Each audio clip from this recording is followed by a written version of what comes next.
وبركاته.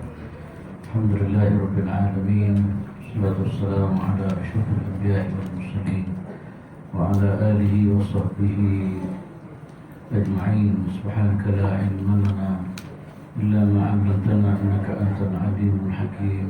ولا حول ولا قوة إلا بالله العلي العظيم. رب اشرح لي صدري ويسر لي أمري واحلل عقدة من لساني يفقهوا قولي. عليك توكلنا وإليك أنبنا وإليك المصير. Amma ba'd. Alhamdulillah, sama-sama kita bersyukur kepada Allah Subhanahu wa taala sekali lagi pada pagi ini kita dapat bersama Al-Quran Al-Karim.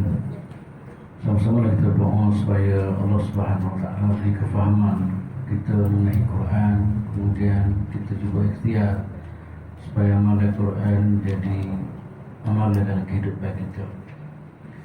Sebab Quran adalah yahdi ilal haqqi, Quran adalah panduan kepada manusia untuk membawa manusia kepada kebenaran. Maka usaha untuk memahami Quran satu usaha yang sangat-sangat dituntut supaya kita boleh mengurus kehidupan kita mengikut landasan yang telah diatur di Al-Quran Al-Karim yang datang daripada Allah Subhanahu wa taala. InsyaAllah untuk hari ini kita akan sambung ayat yang ke-64 surah An-Naml, iaitu surah 343. A'udzu billahi minasyaitonir rajim. A'udzu billahi minasyaitonir rajim. Bismillahirrahmanirrahim. Bismillahirrahmanirrahim. أَمَّنْ يَبْدَأُ الْخَلْقَ ثُمَّ يُعِيدُهُ وَمَنْ يَرْزُقُكُمْ أَمَّنْ يَبْدَأُ الْخَلْقَ ثُمَّ يُعِيدُهُ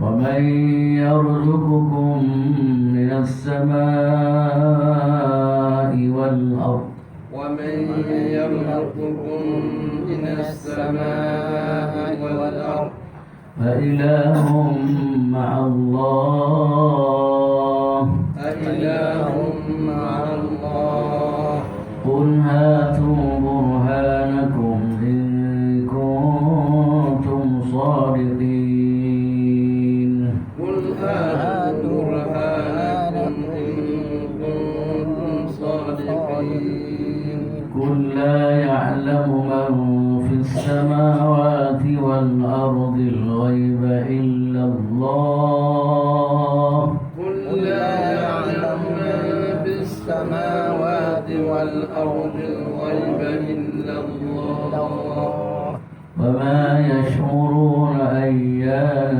يبعثون وما يشعرون أيان يبعثون بل ادارك علمهم في الآخرة بل ادارك علمهم في الآخرة بل هم في شك منها بل هم في شك منها بل هم منها عمون بل هم منها عمون وقال الذين كفروا أإذا كنا ترابا وآباؤنا وقال الذين كفروا أئذا كنا ترابا وآباؤنا أإذا كنا ترابا وآباؤنا أئنا لمخرجون أئذا كنا ترابا وآباؤنا أئنا لمخرجون لقد وعدنا هذا نحن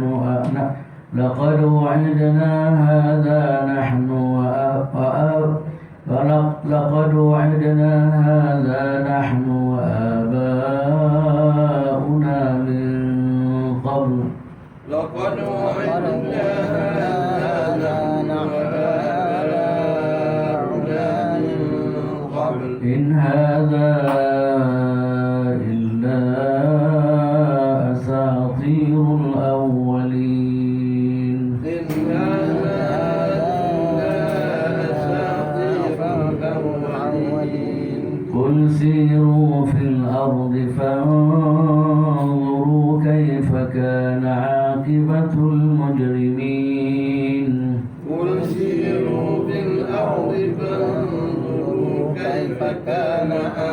عاقبة المجرمين ولا تحزن عليهم ولا تكن في ضيق مما يمكرون ولا تحزن عليهم ولا تكن في ضيق مما يمكرون ويقولون متى هذا الوعد إن كنتم صادقين ويقولون متى هذا الوعد إن كنتم صادقين قل عسى أن يكون ردف لكم بعض الذي تستعجلون قل عسى أن يكون ردف لكم بعض الذي تستعجلون وإن ربك لذو فضل على الناس وإن ربك لذو فضل على الناس ولكن أكثرهم لا يشكرون ولكن أكثرهم لا يشكرون وإن ربك ليعلم ما تكن صدورهم وما يعلنون وإن ربك ليعلم ما تكن صدورهم وما يعلنون وما من غائبة في السماء والأرض إلا في كتاب مبين وما من غائبة في السماء والأرض إلا في كتاب مبين إن هذا القرآن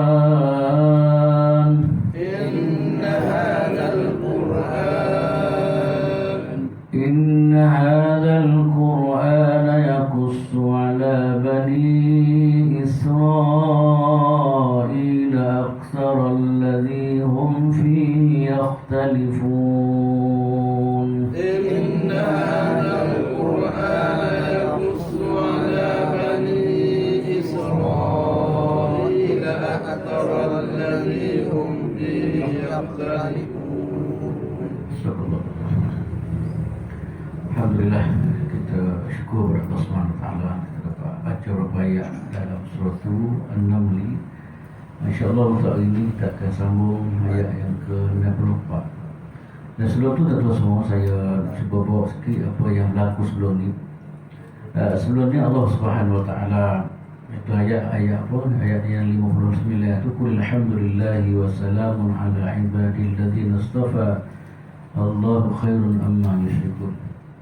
Allah SWT minta supaya Rasulullah SAW dan kita semualah dua perkara dalam hidup kita. Pertama sekali, kita memuji Allah SWT di atas segala nikmat, segala pemberian yang diberi oleh Allah SWT.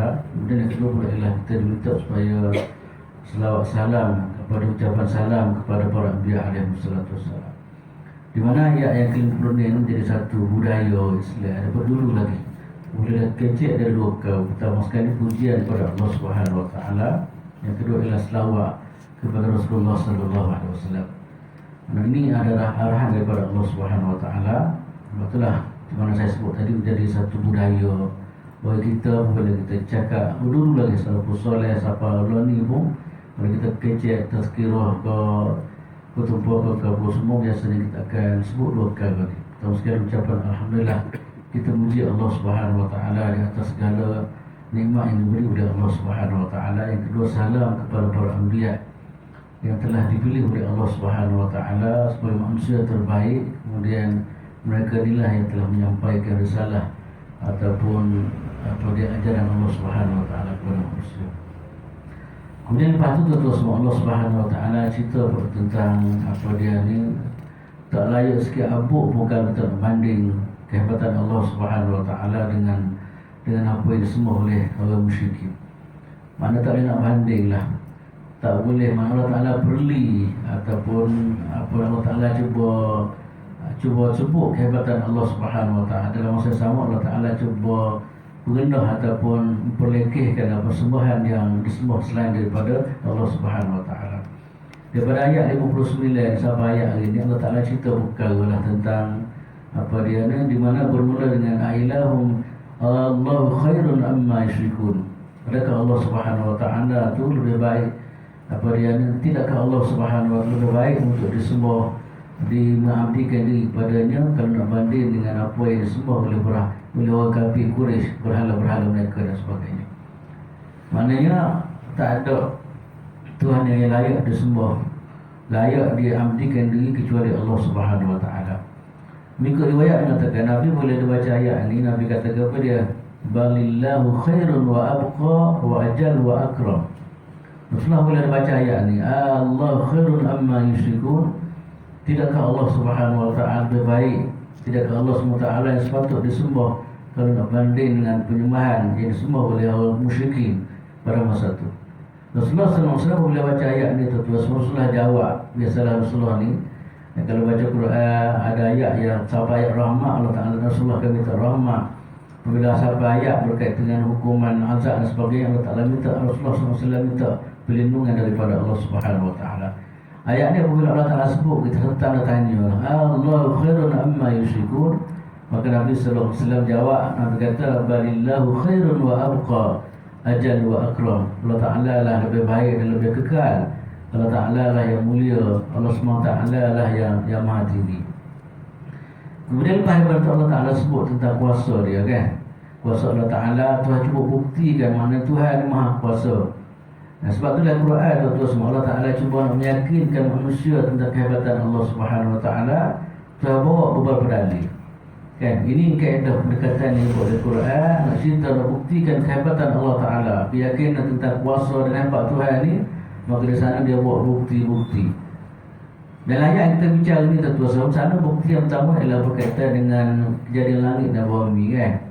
Di mana bukti yang Tuhan bawa ni adalah bukti yang boleh ditengok, boleh dilihat dan boleh diperhati oleh semua manusia kan. Makna tidak ada alasan kalau orang tak sebenarnya kepada Tuhan, sebab apa persekitaran sudah cukup untuk buktikan kehebatan Allah Subhanahu Wa Taala. Yang pertama sekali Allah Ta'ala sebut tentang kuasa dia, cipta langit dan bumi. Yang kedua pula ialah berkaitan dengan bumi. Amman ja'ala al-arda qararan wa ja'ala khilalaha anhara. Iaitu bumi yang tetap, tak berubah-ubah, tak gerak-gerak, sehingga kita boleh menjalani kehidupan dengan baik di muka bumi Allah Subhanahu Wa Taala. Tak kocok sekarang, bumi ini tetap. Bumi ini tetap, kemudian makna kita boleh buat kerja dalam keadaan tak kocok, tak apa semua. Ini semua adalah sebahagian daripada Allah Ta'ala tunjuk kuasa dia. Kemudian yang tiga pula ialah Allah Ta'ala sebut tentang apa dia, kuasa dia di semanga, di mana keperluan manusia telah diraih oleh Allah Subhanahu Wa Taala. Benda tak ada pada berhala-berhala ni. Manusia masa dia parah, Allah Ta'ala tolong dia. Masa dia susah, Allah Ta'ala memudah pada dia ni, menghilangkan kesusahan dan sebagainya. Benda ni tak berlaku pada benda lain. Amma yujibul muttar idza da'ahu wa yakshifu su' wa yaj'alukum khulafa'al ardh. Allah Subhanahu Wa Taala itu semua ini maknanya Tuhan sebut tentang Allah Ta'ala melayani keperluan manusia. Dalam keadaan manusia susah, tiba-tiba diberi kemudahan oleh Allah Ta'ala. Dalam manusia, suasana manusia sakit, kemudian diberi kesembuhan oleh Allah Subhanahu Wa Taala. Kemudian satu lagi Tuhan sebut ialah wa yaj'alukum khulafa'al ardh. Allah Ta'ala jadi manusia ni jadi merintah bumi. Daripada dulu dah tak pernah tukar sekarang. Start daripada Nabi Adam ada salah siapa kita lah ni, manusia lah dia menjadi khalifah di muka bumi. Tak tukar binatang ke, tak tukar makhluk lain ke apa semua. Tak ada berlaku perubahan ke apa semua. Yang penting manusia telah diberi mandat oleh Allah Subhanahu Wa Taala untuk jaga bumi daripada dulu sampai sekarang. Kemudian yang keempat pula tuan-tuan semua ialah tentang apa dia, Allah Ta'ala apa dia tunjuk jalan kita dalam perjalanan kita. Dulu tak ada telefon, tak ada web ke apa semua, tak ada map ke apa, tak ada kan. Nak pergi jalan ke apa, panduan dia. Sana ada panduan daripada Allah Ta'ala, matahari ke, panduan bintang ke apa semua, sehingga dia boleh pergi tempat dia nak pergi. Ini siapa yang buat kerja macam ni? Siapa yang bagi panduan macam ni? Ini semua adalah Allah Subhanahu Wa Taala.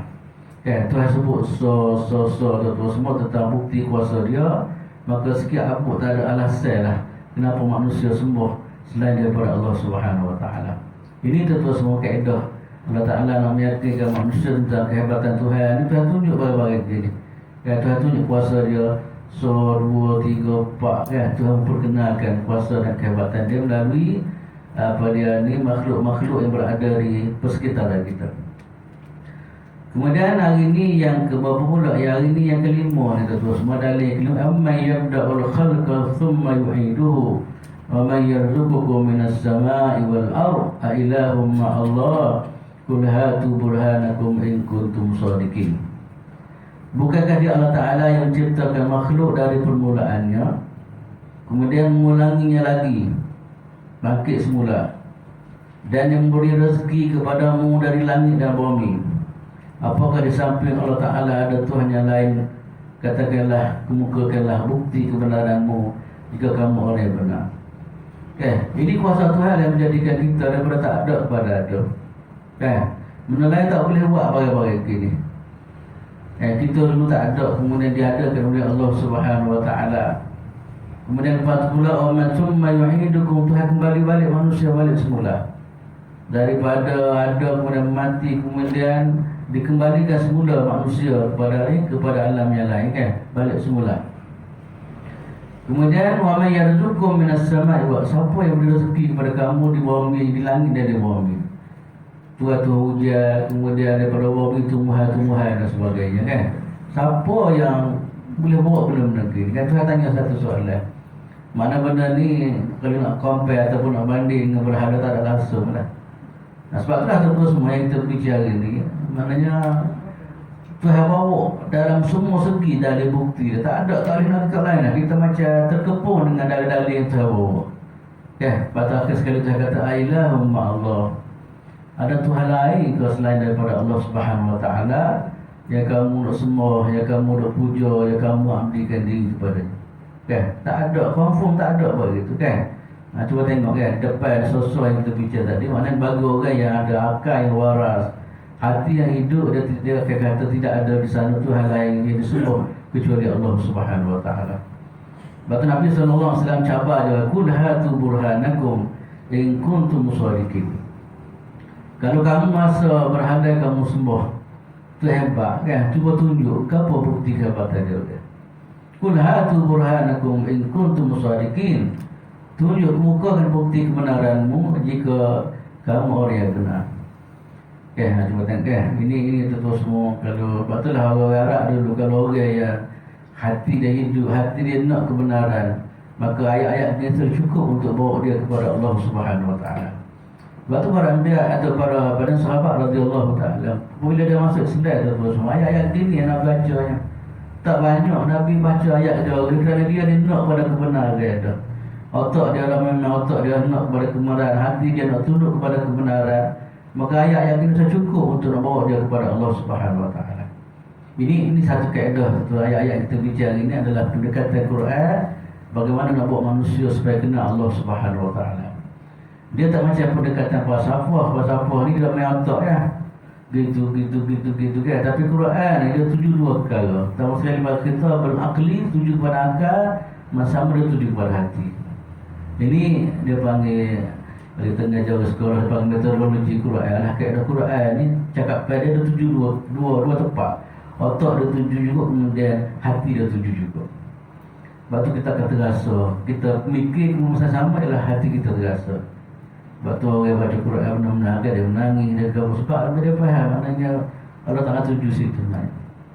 Kalau kita lihat di falsafah, dia tuju apa main otak orang gitu, habis masuk gitu Tapi Quran berdua dia tuju. Apa dengan otak dan juga hati manusia. Kemudian ayat berikut ialah terkenal lagi dia dulu pula ialah kullu ya'lam ma fis samawati wal ardi al-ghaiba illa Allah.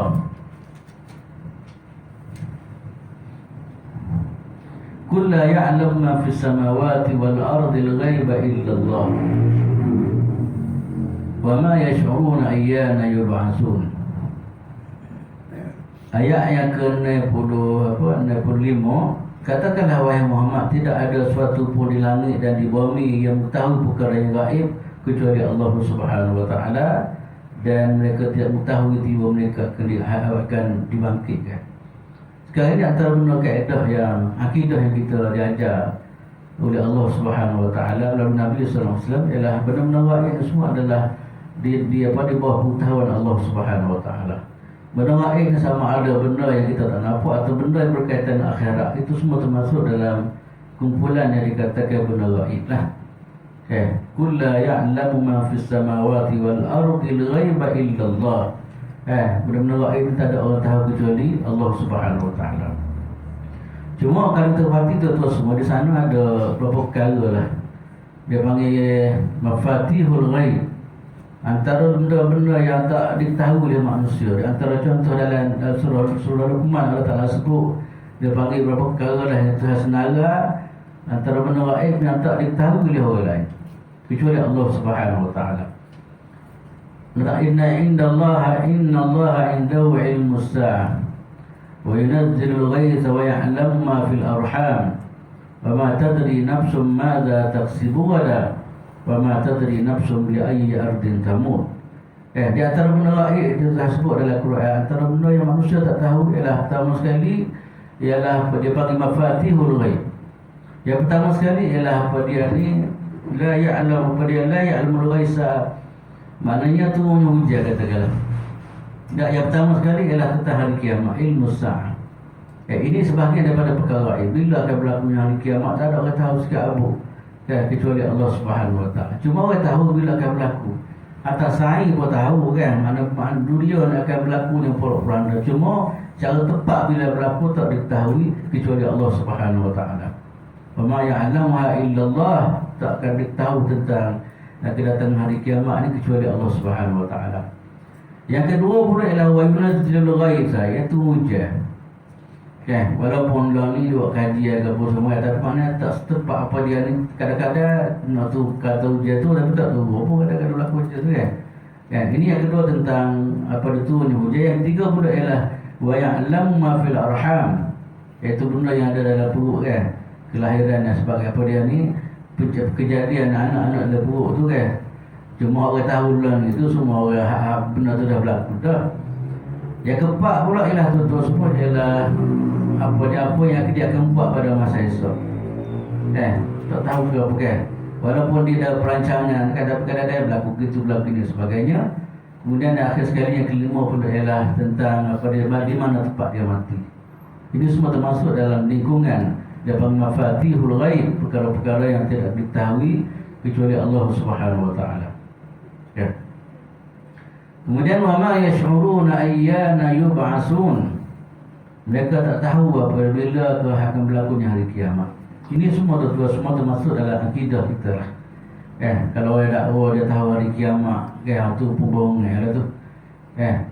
Ada kadang-kadang masyarakat barat ataupun semua tempat di Afrika tu dia siapa Afrika dia bawa pengikut dia kata akan berlakunya hari kiamat sekian kan. Tapi bila tak berlaku dia bom dia kiamat ikut dia. Maknanya tapi sebenarnya cara tepat yang tak ada orang tahu lah kecuali Allah Subhanahu wa taala. Ma yash'uruna ayyana yub'atsun. Kemudian yang berikut pula Allah Ta'ala sebut tentang kejahilan mereka tentang hari akhirat. Waqafin balid daraka ilmu fil akhirah balhum fi syakkin minha balhum minha amun. Bahkan pengetahuan mereka tentang hari akhirat tidak sampai ke sana, bahkan mereka ragu-ragu tentangnya akhirat, bahkan mereka buta tentang hari itu. Ini kita tahu semua antara benda yang berlaku pada orang kafir lah. Dia jahil tentang apa yang akan berlaku di hari akhirat. Bahkan dia syok, dia ragu-ragu pun di sana wujudnya hari akhirat. Dia ragu-ragu, dia tak percaya kepada kewujudan akhirat, kemudian dia buta dia panggil. Sebab itulah apabila keraguan ini berlaku ataupun tak beriman pada hari akhirat, kadang-kadang beri kesan pada kehidupan dia orang lah. Sebab itulah kita tengok, kita dah belajar sebelum ni, apabila satu orang dia beriman pada hari akhirat, di mana kehidupan dia akan terbina apabila dia rasa di sana adanya hari kebangkitan, di sana ada hari yang akan dihisab, di sana akan ada hari yang akan diberi balasan oleh Allah Subhanahu wa taala. Lepas tu cuba tengok dalam Quran kan. Biasanya apabila Allah Ta'ala sebut tentang dia peribadi tak comelnya orang-orang kafir ni, dia bermula dengan dia ni tidak beriman yang mereka pada hari akhirat. Sebab itulah dalam Quran penekanan pada hari akhirat, kalau kita baca dalam dalam kisah Al-Quran, dalam Quran khususnya ayat-ayat Makkiyah banyak dah tekan persoalan berkaitan masalah akhirat. Supaya kita faham betul-betul benda gitu, maka akhir sekali kita terus bila manusia beriman pada hari akhirat, tak ragu-ragu tentang wujudan hari akhirat dan sebagainya, maka benda tu maknanya dia akan terbina ataupun kehidupan dia akan terbina mengikut landas yang comel lah. Sebab dia tidak akan buat benda pelik-pelik, sebab dia rasa di sananya adanya hari akhirat, adanya hari kebangkitan, adanya hari hisab dan sebagainya. Ya. Kemudian cuba tengok di antara contoh Allah Subhanahu Wa Taala sebut dia tentang keingkaran orang kafir terhadap hari kiamat. Kan? Keingkaran kafir terhadap kiamat ni dia adalah ayat 67, dia di antara contoh lah yang syubhat ataupun kesamaran yang ditimbul oleh kafir. Kenapa dia tak beriman pada hari akhirat? Dia tak percaya kewujudan hari kebangkitan ini, di mana Allah Ta'ala sebut di antara kata-kata mereka lah, wa qala alladziina kafaru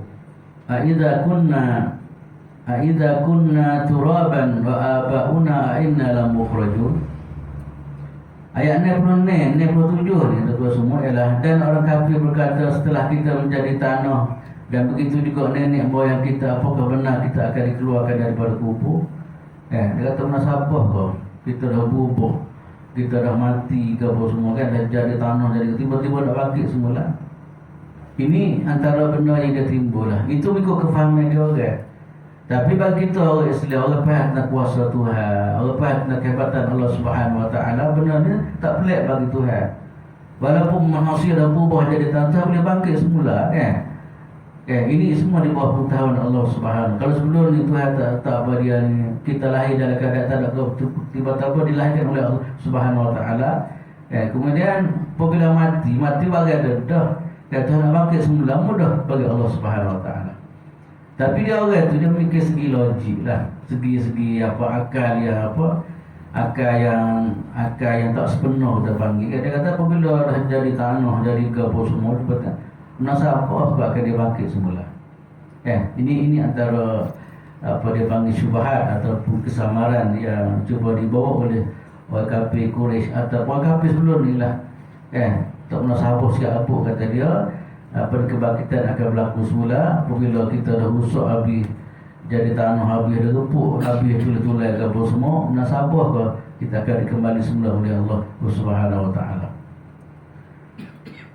Kemudian dia sebut lagi, laqad wa'idna hadza nahnu wa aba'una min qablu in hadza illa asatirul awwalin.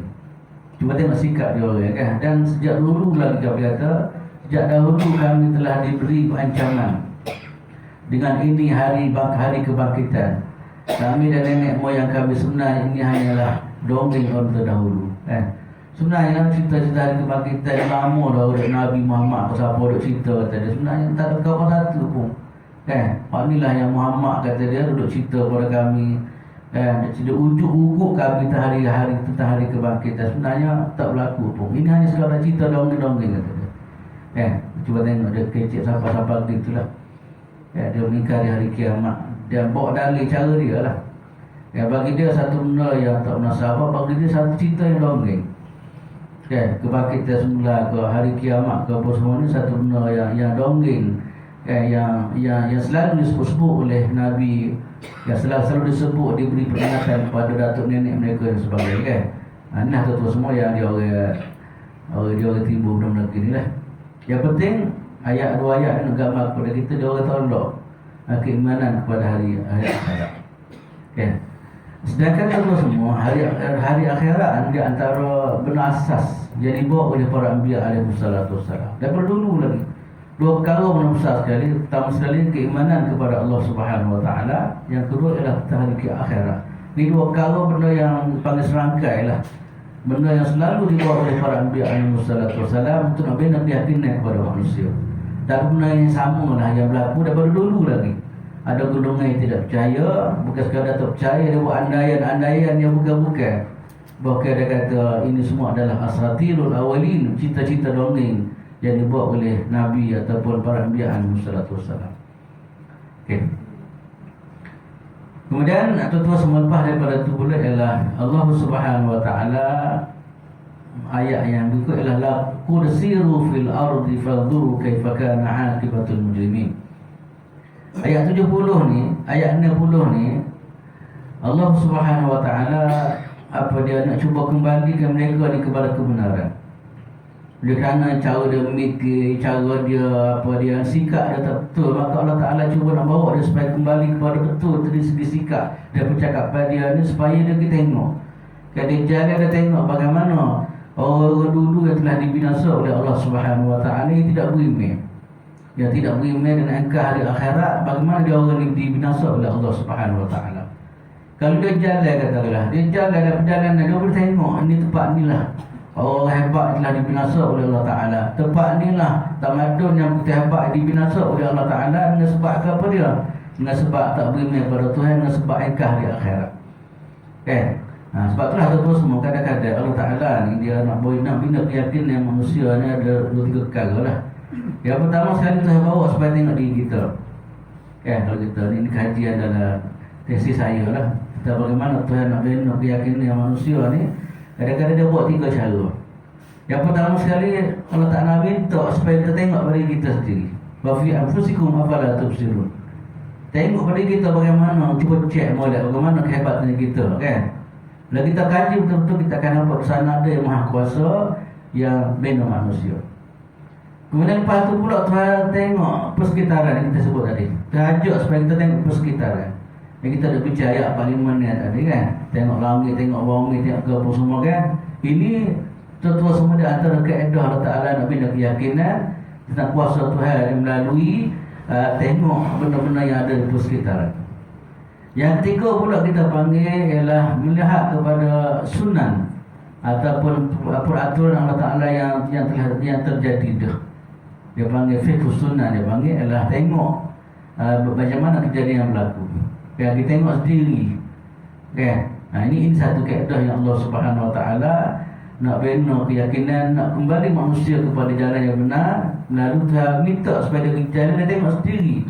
Dengan tengok ni kadang-kadang dia boleh buat perubahan.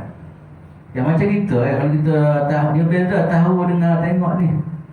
Apabila kita tengok satu benda, kadang-kadang keyakinan kita lebih kalau banding dengan keadaan biasa, kan? Sebab tu banyak ayat Quran yang minta siru, jalanlah. Kita tengoklah bagaimana kaum-kaum telah dibinasa oleh Allah Subhanahu Wa Taala. Yang lain kalau kita tengok ni segi pengajaran, ibrah tu kadang-kadang lebih daripada kita tak tengok. Macam ginilah dulu dia cari natu, kan? Teman saya sebut. Mari tengok tak apa dah, dia kata dah. Saya tak say, memang tak say. Mari tengok tak apa, tengok dia kata, tengok dia. Bila kita tengok, kena dulu kata, ini mari kita. Dah, kalau ke mana ada kadang-kadang. Mari tengok tak apa dulu, dia kata, awak yang mari tengok dia kata. Kita tak sedah mula-mulanya, tapi apabila kita tengok tu kadang-kadang ada unsur-unsur lain. Sebab tu dalam kisah ni begitu juga, kadang-kadang dalam Quran sebut. Saya kata kul siru, Nabi diajar supaya sebut pada kafir ni jalan dan tengoklah bagaimana manusia-manusia dibinasa oleh Allah Subhanahu Wa Taala sepanjang zaman. Pertama-tama pula Al-Quran ni tuan-tuan semua, dia orang jalan, dia orang nego. Sama ada dia pergi ke negara Syam sana, tengok jalan tu banyak dia boleh tengok tempat-tempat tamadun-tamadun yang telah dibinasa oleh Allah Subhanahu Wa Taala. Kemudian nak bagi sebelah selatan Yaman pula, kan?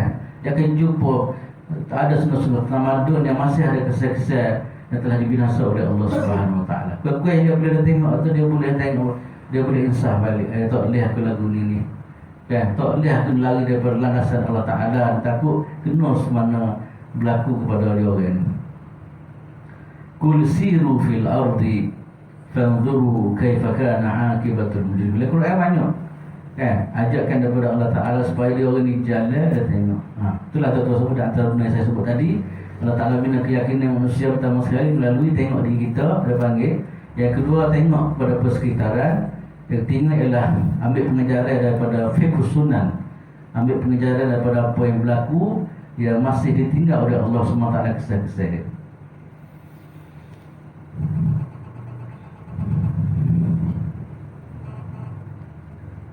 Katakanlah wahai Muhammad, berjalanlah kamu di bumi, lalu perhatikanlah bagaimana kesudahan orang-orang yang berdosa. Kan? Semua tu semua kita tengok itu asal lain kan? Tengok kawasan-kawasan orang tak semaya tiba-tiba Allah Taala binasa dia orang. Kita paling bersolat. Mereka terasa sebenarnya. Kan? Maknanya keadaan-keadaan macam ni, keadaan yang penting sebenarnya untuk bina manusia. Kan? Sebab tu kita dia galakkan supaya jalan, tengok pengalaman, jalan tengok jadi Allah SWT dan semua. Sebab benda-benda sebenarnya dia boleh bina, dia boleh bina jiwa manusia. Apatah lagi kalau kita pergi tempat kawasan-kawasan yang confirm kawasan orang jahat yang telah dibinasa oleh Allah SWT. Kemudian ayat yang ke-7 Quran yang ke-9 apa ni ke-70, wala tahzan alaihim wala takun fi dhaikin mimma yamkurun. Wala tahzan alaihim wala takun fi dhaikin mimma yamkurun. Kemudian Nabi sallallahu alaihi wasallam terus dalam berdakwah ngajak manusia kepada tauhid. Kadang-kadang tentang yang begitu banyak sekali. Nabi ni ditentang, Nabi ni dihalang berbagai-bagai. Kadang-kadang mesti sedih juga. Sebab tu Tuhan kata wala tahzan alaihim, dan janganlah engkau bersedih hati terhadap mereka. Tak usah rasa sedih lah. Dia tak usah terima pun tak apa. Yang penting wahai Muhammad, kamu telah menjalani tugasan yang telah diamanah oleh Allah Subhanahu Wa Taala. Belah dia tak usah dia punya masalah. Yang penting kamu kerjalah, buat kerja-kerja yang diamanah oleh Allah Subhanahu Wa Taala. Jangan sedih dengan apa yang dia buat. Dia tak usah terima Islam, dia tak usah terima kebenaran ke apa tu, dia punya pasal, dia akan dihukum oleh Allah Subhanahu Wa Taala. Yang penting kamu telah menjalani tugasan kamu yang telah diamanah oleh Allah Subhanahu Wa Taala. Wala takun fi dhaikin mimma yamkurun, dan janganlah kamu wahai Muhammad merasa sempit, resah, gelisah disebabkan tipu daya yang mereka lakukan. Tak usah bimbanglah, kamu akan dijaga oleh Allah Subhanahu Wa Taala. Tak usah sedih, tak usah apalah. Yang penting maknanya kamu akan dijaga, kamu akan dipertahankan oleh Allah Subhanahu Wa Taala. Waktu itu semua pernah berlaku pada masa Nabi sallallahu alaihi wasallam. Nabi ni kadang-kadang dalam dakwah dia orang tabur apa dia ni, tabur pasir-pasir dah kepala dia. Siapa gitulah. Jadi pergi kat permulaan Nabi dulu, siapa orang tabur atas kepala dia. Yang buat benda tak molek, coteng apa benda tak molek pada diri Nabi SAW. Balik rumah, Sayyidina Fatimah radhiyallahu ta'ala nak tengok ayah dia tiap belah-belah, duk bersih belah-belah dah. Gapo dia Nabi kata, apa tak sebimbang lah, innallaha mani'un abad. Kata dia Allah Ta'ala akan jaga, Allah Ta'ala akan pelihara, Allah Ta'ala akan pertahankan ayah kamu wahai Fatimah. Sebab tu Allah Ta'ala dia arah juga kepada Nabi SAW supaya jangan sedih. Kita kadang-kadang sedih juga. Kita berdakwah tiba-tiba kita susah terima. Kita Nabi masuk, habis duit, habis tenaga, tiba-tiba dia wajah gitu ya. Tak usah bimbang. Yang penting kita dalam melaksanakan tanggungjawab yang telah diamanah oleh Allah Subhanahu Wa Taala. Dan kalau orang nak buat gapo, tak usah bimbang lah. Yang penting Tuhan yang ada, Tuhan akan jaga kita lagu mana. Ini antara benda yang disebut oleh Allah Subhanahu Wa Taala kepada Rasulullah Sallallahu Alaihi Wasallam. Wala tahzan alaihim wala takun fi dhaikin mimma yamkurun.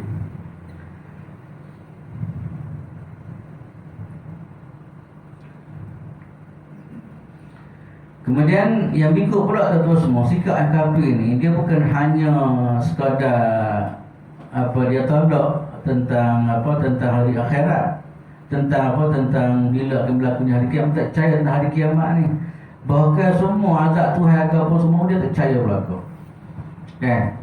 Sampai mereka tercabar Rasulullah sallallahu alaihi wasallam dan para anbiya wa yaquluna mata hadzal wa'du in kuntum shadiqin. Dan mereka orang kafir bertanya bila kedatangan janji azab itu jika kamu orang yang benar. Dia sampai kita dok pelekeh dok perli Rasulullah sallallahu alaihi wasallam dan juga para anbiya pun gitulah. Bila cerita tentang hari kiamat dia tak percaya rasa. Apabila cerita tentang azab-azab pula dia tak rasa. Dia kata kalau azab nak ada bawa mari selalu. Kalau benda tu berlaku. Yaqulun, mereka berkata mata hadzal wa'd, bila kau apa yang kamu janji wahai Muhammad, wahai nabi-nabi lalu kamu kalau kamu benar-benar orang yang benar Kalau kamu benar boleh bawa azab mari. Tunjuk kepada kami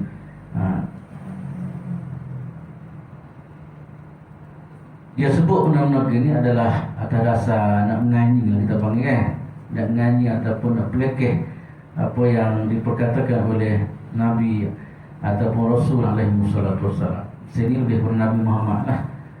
Nabi Muhammad cerita tentang azab ke apa semua dia dicabar dalam keadaan menganyi. Tunjuk lagi bila akan berlakunya azab. Tunjuk pada kami bagaimana azab Tuhan dan sebagainya.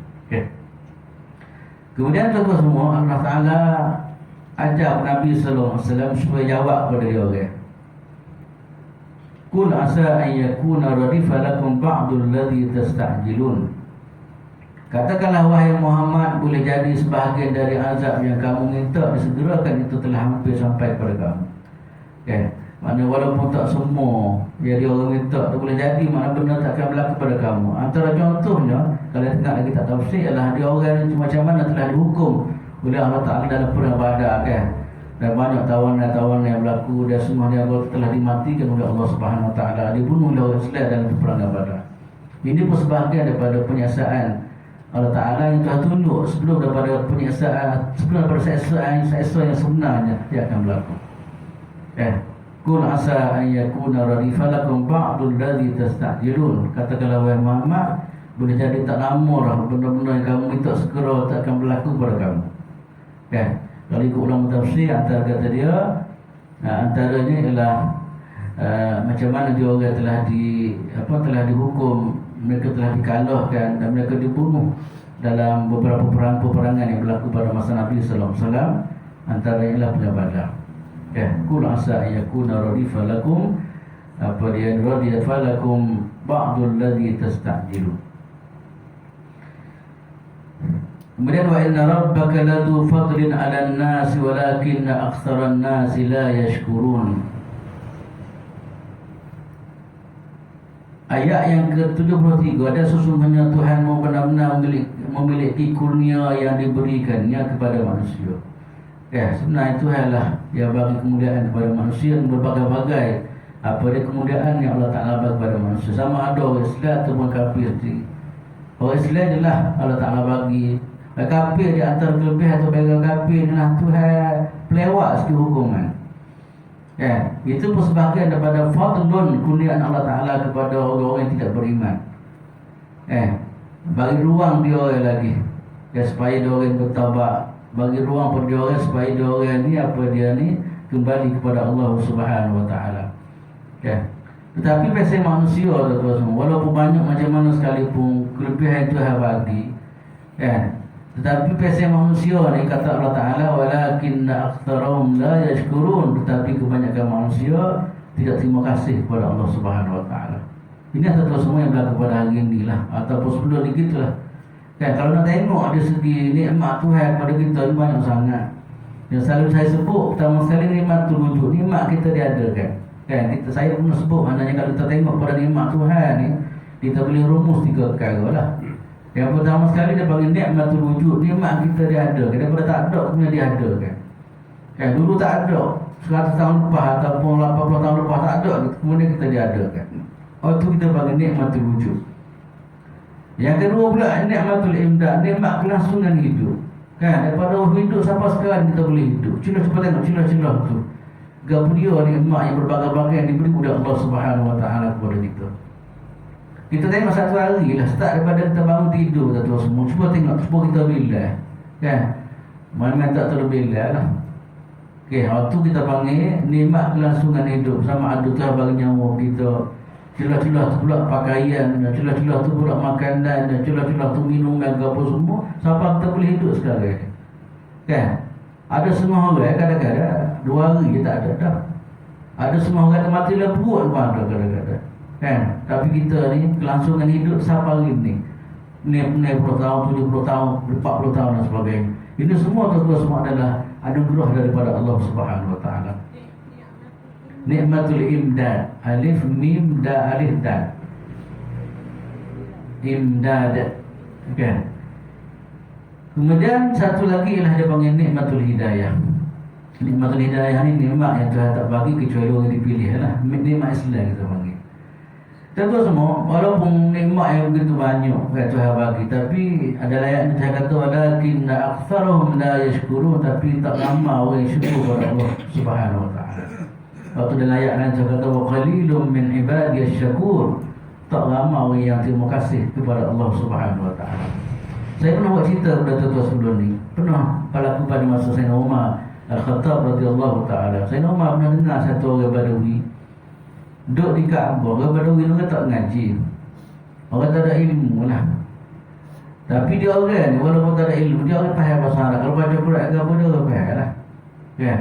Sebab Quran memang bila sebut Quran, orang boleh faham. Kalau orang Arab dia boleh faham Quran ni kan, dengan Quran. Maka apa yang didengar oleh Sayyidina Umar, Sayyidina Umar dengar satu orang Badawi kata Allah menja'alna minal qalil, ya Allah jadikanlah kami daripada golongan yang sikit. Sayyidina Umar hebat-hebat dia, tak faham ke apa dia yang kawan ni doa. Sayyidina Umar ni terus semua dari segi ranking orang yang cerdik, dia antara orang yang cerdik di kalangan umat Nabi Muhammad sallallahu alaihi wasallam.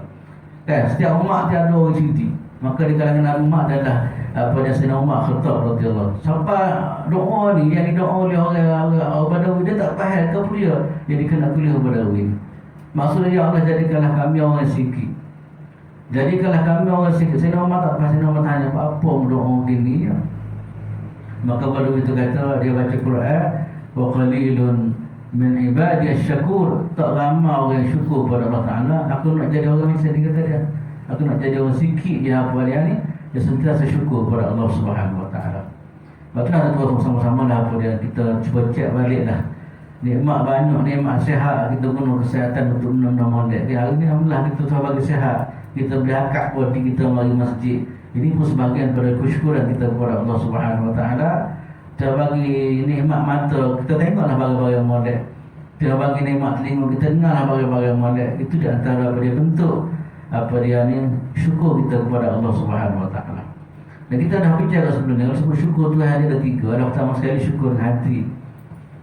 Bila kita dapat kenikmatan apa semua, hati kita dah mula rasa ini adalah fadlullah, ini adalah anugerah kurniaan daripada Allah Subhanahu wa taala. Hati kita rasa macam tu. Yang kedua pula, tak pada dengan hati kita ungkap dengan lidah kita, alhamdulillah, alhamdulillah hamba boleh main ngaji hari ni. Alhamdulillah hamba boleh faham hari ni. Kan? Dalam hati ada dah, cuma rasa nak sebut dengan lidah. Lepas tu kita panggil syukur dengan lidah. Satu lagi lah syukur dengan perbuatan. Kita guna nikmat Tuhan bagi tadi untuk kebajikan. Macam saya sebut tadi lah, mata kita guna untuk molek, telinga untuk dengar barang molek, harta yang kita peroleh kita guna untuk kebajikan. Itu semua kita panggil tanda kesyukuran kita dengan fi'il, perbuatan yang telah diberi oleh Allah Subhanahu wa taala kepada kita. Walakin aktsarun nasi la yashkurun. Betul orang moga-moga Allah taala apa dia ni sentiasa apa dia ni tanya dalam hati kita syukur. Saya pernah baca satu riwayat di mana hampir tinggi pun apa dia ni doa, Allah ja'alna minasyakirin. Allah menja'alna laka syakiran. Ada riwayat yang mengatakan Allah menja'alna laka syakaran. Nabi ni syukur Tuhan, tetapi dia masih lagi doa kepada Allah Taala, nak ajar kita. Kan, sebab syukur Tuhan satu anugerah sebenarnya. Kan, kita nak semua sebenarnya ni sentiasa dianugerah oleh Allah Subhanahu wa taala. Sebab dekat Nabi baca doa Nabi kata Allah menja'alni laka syakiran ataupun Allah menja'alni laka syakaran. Ya Allah jadikanlah aku orang syukur. Syakar itu makna orang sangat syukur. Ataupun dalam doa lain Allahumma a'inni ala zikrika wa syukrika. Kan, kita minta Allah Taala campur dalam hati kita orang yang sentiasa syukur kepada Allah Subhanahu wa taala. Kemudian ayat yang berikut pula dan semua ialah ayat wa inna rabbaka la ya'lam ma tukinnu sudurum ma yu'linun. Allah Taala perkenalkan diri dia, kan. Tuhan yang kita beri milik mana sifat dia, kan. Wa inna rabbaka la ya'lam ma tukinnu sudurum ma yu'linun. 74 ni dah sesungguhnya Tuhan mengetahui apa yang disembunyikan dalam dada mereka dan apa yang mereka nyatakan. Tuhan tahu belakang apa yang tersirat dalam hati-hati manusia, kan. Dan juga Allah Ta'ala tahu benda-benda yang zahir dalam kehidupan manusia. Ini tentu semua Allah Ta'ala kenal diri dia lah.